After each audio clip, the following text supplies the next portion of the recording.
Welcome friends. Current affair top 15 fact. इसमें हम अति महत्वपूर्ण क्वेश्चन देखेंगे। मैं मुकेश कुमार ढाका आपका स्वागत करता हूं।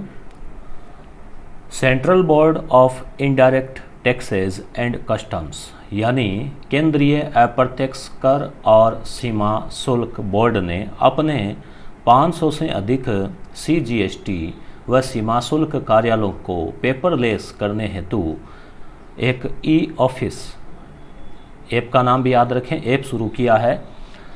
तो अतः CBIC यानी ये जो केंद्रीय अप्रत्यक्ष कर और सीमा शुल्क बोर्ड है, इसके अध्यक्ष कौन है? तो दो ऑप्शन आपके सामने हैं, आपको जवाब देना है। तो इसका उत्तर होगा अजीत कुमार। तो आप ध्यान में रखें, ऐप का नाम भी पूछा जा सकता है ऑफिस यानी इलेक्ट्रॉनिक ऑफिस। तो पेपरलेस, कम से कम कागज़ का प्रयोग हो, डिजिटल इलेक्ट्रॉनिक प्रयोग ज़्यादा हो। और आपको पता है आजकल हर चीज़, हर काम जो है ऐप से होने लगा है। किस राज्य की विधान परिषद की 9 सीटों के लिए चुनाव 6 जुलाई को होगा? आपको पता है अभी राज्यसभा चुनाव भी होने हैं और कुछ राज्यों में, यानी केवल इस एक ही राज्य में विधान परिषद, आपको ध्यान में रहे कि विधान परिषद फिलहाल 6 राज्यों में है। पहले 7 राज्यों में हुआ करती थी। तेलंगाना ने उसको जो है समाप्त कर दिया है। इसकी एक ट्रिक है TBJUKAM, TB जुकाम। तो इसमें अब T जो है वो हट जाएगा। बिहार, अब जम्मू कश्मीर है, वहाँ भी आपको पता है कि वो केंद्र शासित प्रदेश बन गया है, तो ये भी इसमें हट जाएगा। उसके बाद में उत्तर प्रदेश, कर्नाटक और ये इसमें आंध्र प्रदेश और महाराष्ट्र, ये जो है विधान परिषद वाले राज्य हैं। तो यहाँ चुनाव अभी होने हैं बिहार में। विश्व रक्तदान दिवस इस बार का विषय था, सुरक्षित रक्त जीवन बचाता है। यह कब मनाया गया या कब मनाया जाता है? तो उत्तर हो जाएगा 14 जून। याद रखें तारीख, 14 जून इम्पोर्टेंट है ये रक्तदान दिवस। किस आप में से अगर किसी ने रक्त दिया है कभी भी जीवन में, तो एक बार कमेंट ज़रूर करें यस लिख के। किस पड़ोसी देश ने 2 भारतीय उच्चायोग के अधिकारियों एस पाल और डी ब्रह्मो को गिरफ्तार किया और फिर दबाव डालने पर रिहा कर दिया? क्या उत्तर होगा? उत्तर होगा दोस्तों पाकिस्तान। पाकिस्तान में क्या हुआ, भारतीय उच्चायोग के 2 अधिकारी जो दूतावास है उसके, एस पाल और डी ब्रह्मो, पाकिस्तान ने पहले आरोप लगाया कि इन दोनों ने अपनी गाड़ी को आम जनता के बीच में ठोक दिया। जबकि रियलिटी क्या थी? रियलिटी ये थी कि 15-16 लोग इनको पेट्रोल पंप के पास से पकड़ कर ले गए और इनकी पिटाई की, इनको लाठियों से, डंडों से पीटा और इनको जो है अरेस्ट कर लिया। तो फिर भारत के दबाव के बाद जो है इनको वापस छोड़ा। तो पाकिस्तान इस प्रकार की हरकतें जो है बाज नहीं आ रहा करने से। किस राज्य के तेल के कुएं में आग लग गई जिसे बुझाने में महीना लगेगा, यानी करीब 4 सप्ताह का वक्त का ऐसा अनुमान है? यह कुआं सरकारी company OIL, oil India limited का था और तिनसुकिया जिले में था। तिनसुकिया, तो ज़्यादातर इसका नाम आता है तिनसुकिया कुआं। तो ये कहाँ की घटना है दोस्तों? और ये आप इस चित्र से देख सकते हैं, कई किलोमीटर दूर, करीब 30 किलोमीटर दूर से भी इसकी आग की लपटें देखी जा सकती है। और अब इसमें नुकसानदेह बात यह है कि ये आग आसपास के क्षेत्रों में भी फैल चुकी है, जंगलों में भी फैल रही है। तो ये आसाम की घटना है दोस्तों। आसाम के अंदर आपको पता है पेट्रोल के कुएँ हैं। भारत में मुंबई हाई में भी है, असम में भी है। तो असम में ये घटना हो गई। वहाँ कई दिनों से गैस लीक हो रही थी और दुर्भाग्य से ये हो गई। यहाँ के मुख्यमंत्री सर्बानंद सोनोवाल हैं और आग बुझाने में सिंगापुर के विशेषज्ञों की मदद ली जाएगी। 21 जून को अंतर्राष्ट्रीय योग दिवस मनाया जाएगा। कौन सा? इस बार प्रधानमंत्री जी ने आह्वान किया है कि हमें योग घर में ही मनाना है। बाकी हर साल हम सामूहिक रूप से मनाया करते थे, क्योंकि कोरोना की वजह से जो है किसी प्रकार की गैदरिंग नहीं हो। तो आपको याद आ रहा है ये कौन सा होगा योग दिवस? तो दोस्तों उत्तर हो जाएगा 6ठा। यानी कि अब तक 5 योग दिवस मनाए जा चुके हैं यूनो के द्वारा। 2015 में जो है इसको अंतर्राष्ट्रीय या विश्व योग दिवस के रूप में 21 जून को घोषित किया था, क्योंकि 21 जून का जो दिन है वो उत्तरी गोलार्ध का सबसे बड़ा दिन होता है इसलिए। और क्या आप रेगुलर योग करते हैं? अगर करते हैं तो कमेंट ज़रूर करें। और मेरा योग का वीडियो भी आपको 21 जून को मिलेगा। 8 राज्यों से कितनी राज्यसभा सीटों के लिए चुनाव 19 जून को हुए? आपको याद रखना है कि कुल 8 राज्यों से अलग अलग, जैसे राजस्थान से 3, गुजरात से 4, तो इस प्रकार राज्यसभा की सीटों के लिए कुल कितनी सीटों के लिए चुनाव जो है 19 जून को हुए? तो बहुत ही शानदार याद रहने वाला तरीका है 19 जून, सीटें भी 19 राज्यसभा की 19 सीटों के लिए चुनाव हुए हैं। आप न्यूज़पेपर में पढ़ते होंगे विधायकों की बाड़ाबंदी भी हो रखी है। राजस्थान में भी जयपुर में एक होटल में विधायकों को ठहराया गया है, ऐसा न्यूज़पेपर में आप पढ़ते हैं। 5 राज्यों बिहार, यूपी, एमपी, झारखंड। देखो यूपी एमपी ये तो दोनों जोड़े से याद रह जाएगा। यूपी, बिहार, एमपी, झारखंड और ओडिशा के कुल कितने जिलों में प्रवासी श्रमिकों को रोजगार देने हेतु, यानी जहां 25,000 से अधिक श्रमिक आए हैं वहां पर मोदी जी ने, प्रधानमंत्री जी ने गरीब कल्याण रोजगार अभियान, इसका नाम भी याद रखें, गरीब कल्याण रोजगार अभियान का शुभारंभ किया है। यानी इन 5 राज्यों के कितने जिलों में? तो यहाँ उत्तर हो जाएगा मित्रों 116 है। इन 5 राज्यों के 116 जिलों में गरीब कल्याण रोजगार अभियान शुरू किया गया है, जिसमें ये जो श्रमिक अपने ही राज्य में रहेंगे और उनको विभिन्न प्रकार के रोजगार देने का प्रयास किया जाएगा।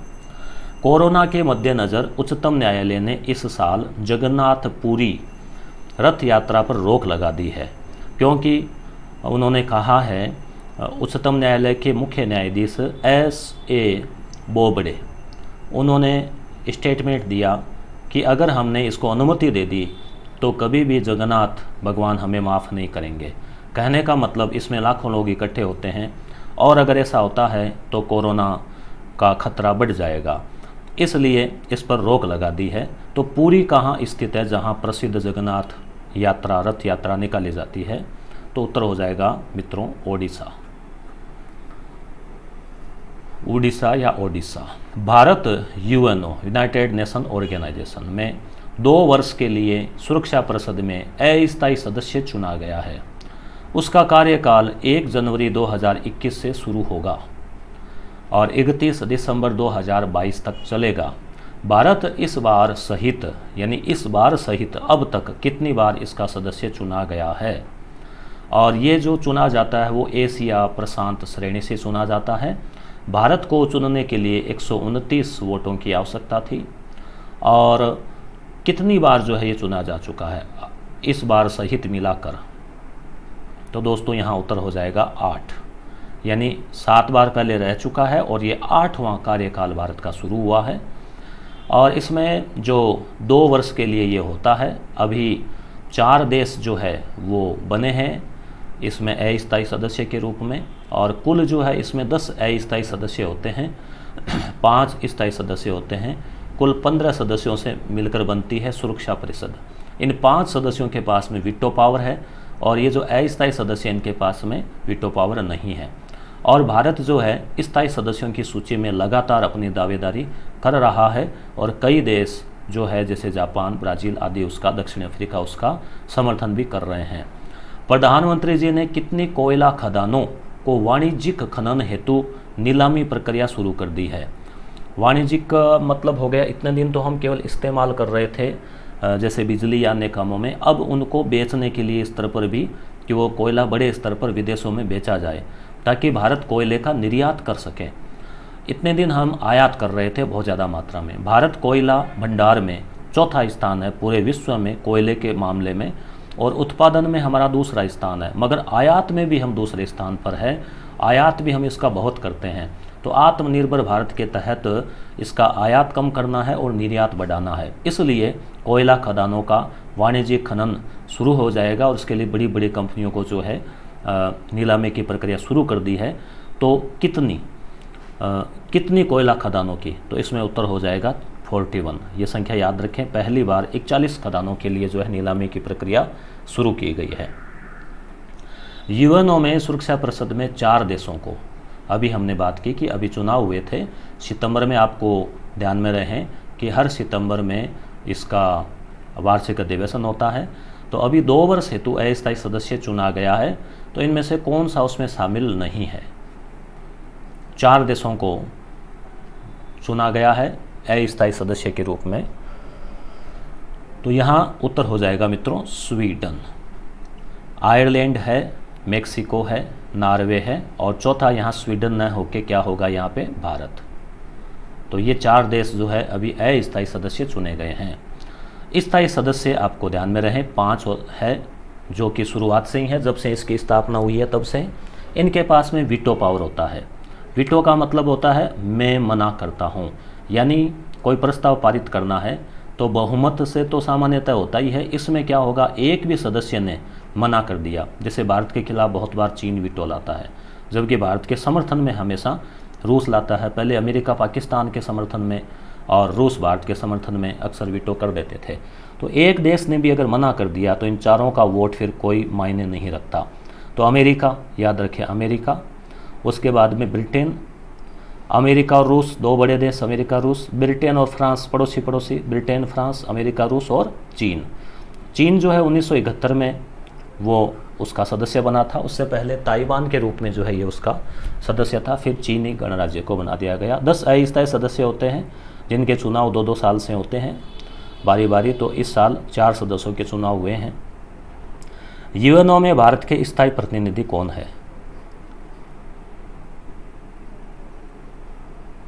तो यहाँ उत्तर होगा दोस्तों टी.एस. तिरुमूर्ति, टी.एस. तिरुमूर्ति।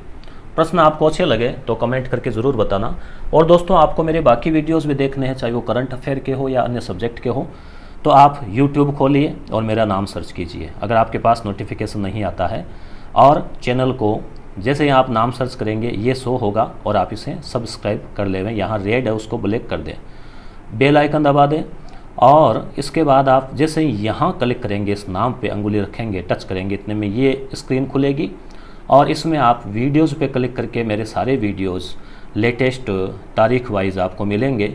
इसी तरह से आप किसी भी चैनल की जानकारी देख सकते हैं। प्ले लिस्ट पे आप क्लिक करेंगे तो आपको ये ऐसा स्क्रीन खुलेगा जिसमें मैंने अलग अलग करंट अफेयर है, हिस्ट्री है, जीट है, साइकोलॉजी है, सभी प्रकार के वीडियोस काफ़ी लगा रखे हैं, उनको भी आप देख सकते हैं। कम्युनिटी से आप जो मैं डेली एक प्रश्न पूछता हूं उनको भी आप देख सकते हैं, रिवीजन कर सकते हैं। और नोटिफिकेशन आपके पास में यहाँ मिलता है आपको मेरी क्लास का या किसी भी यूट्यूब चैनल का जिसको आपने सब्सक्राइब कर रखा है। एशियाई पैरा गेम्स, पैरा गेम्स वो होता है दोस्तों जो दिव्यांगजन जो है उनका होता है, वो पैरा गेम्स 2021, एशियाई पैरा गेम्स 2021 कहाँ होंगे? ये होंगे बहरीन में। बहरीन को इसकी जो मेज़बानी मिली है। चीन और भारत के सैनिकों के बीच हुई हिंसक झड़प के बाद चीन ने भारत के किस क्षेत्र पर अपना दावा शुरू कर दिया है?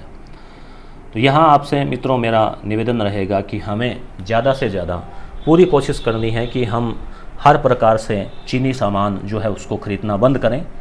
छोटी छोटी चीज़ों का ध्यान रखें, चीनी ऐप है, चीनी सामान है, चाहे वो खिलौने हैं। तो जिस तरह से हम भारतीय जागरूक होंगे तो निश्चित रूप से भारत की अर्थव्यवस्था मजबूत होगी। और चीन की जो घटनाएं हैं तमाम वर्तमान में, कोरोना से तो पहले ही पूरी दुनिया परेशान थी और चीन को कोस रही थी, अब ये घटना और हुई है जिसमें हमारे जांबाज सिपाही शहीद हो गए। इस वीडियो के माध्यम से को नमन करते हैं, श्रद्धांजलि देते हैं। तो यहाँ उत्तर होगा गालवान घाटी, गलवान या गालवान। इसमें मित्रों ये है कि एक तो नदी है श्योक, शोक से नाम पड़ा हुआ है श्योक। एक जो है गलवान नदी है, उनका संगम होता है, वो क्षेत्र गलवान घाटी कहलाता है। वहाँ पेंगोंग तसे झील भी है। वहीं पे एक 14 पेट्रोलिंग पॉइंट बना हुआ है। वहाँ भारतीय सेना और चाइनीज सेना की जो है भिड़ंत हुई थी। तो ये क्षेत्र इतने दिन खाली था और यहाँ भारत की सड़क बनी हुई है, इधर चाइना की बनी हुई है। अब इस क्षेत्र में पॉइंट 14 के क्षेत्र में जो भिड़ंत हो गई थी, झड़प हो गई थी, और इसका एक अलग से वीडियो आपको मिलेगा थोड़ी देर बाद, जिसमें भारत और चीन का जो पूरा मैटर है वो आपको समझने को मिलेगा। अभी 18 जून को किस राज्य ने मास्क दिवस, अब दोस्तों वर्तमान में SMS, social distancing, mask, sanitizer, ये एक बहुत ज़रूरी चीज़ हो गई है। तो मास्क दिवस के रूप में मनाया, किस राज्य ने मनाया? तो उत्तर हो जाएगा कर्नाटक। देवेंद्र कुमार सिंह किस संस्था के निदेशक बने हैं? यहाँ आंसर होगा सिडबी। सिडबी का है स्मॉल इंडस्ट्री, यानी जो लघु उद्योग है, डेवलपमेंट, उनके विकास के लिए bank of India, small industry development bank of India, इसके जो निदेशक है वो है देवेंद्र कुमार सिंह। तो आपको निश्चित रूप से क्वेश्चन अच्छे लगे होंगे। अगर आपका कोई सुझाव है आप ज़रूर कमेंट करें। धन्यवाद।